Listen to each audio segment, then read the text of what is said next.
A few of you have asked about the dimensions on the jig holder for the Apex.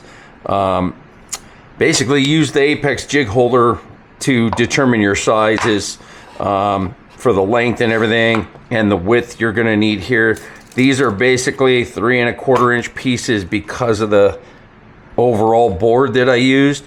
The important thing is to make sure the channel is big enough so that when the barrel sits down in here, it has a pathway here.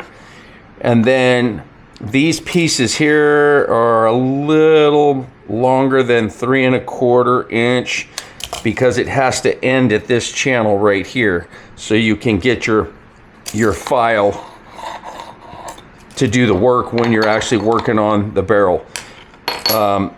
So that's what this piece is fixed in place. On top of that, this, I put screws underneath this before I fixed it, mainly so when you put your barrel into it, you can actually set tension on it by using this adjustable system. It's nothing fancy. I'm sure somebody out there can come up with a better idea for this, but basically once I get the barrel in the holder itself, I can actually add tension to this so you have less play of the barrel going back and forth on your passes. So this prevents it from doing a whole bunch of movement. Again, you can adjust this to fit that barrel hood and set it in there.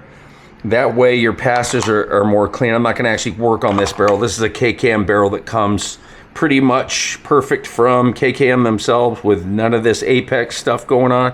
But I do have quite a few Apex barrels.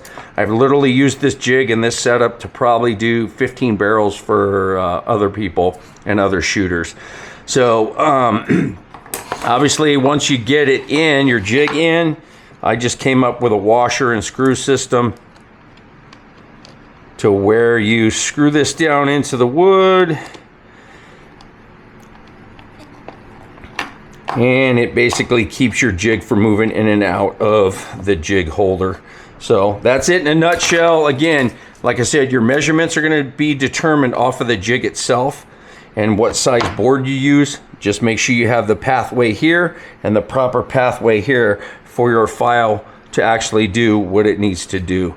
I like having the larger board because when I actually do this, I'll use clamps and clamp this down to my countertop. That way I don't get a lot of movement when I'm trying to fit the barrels. Hope that helps some of you out.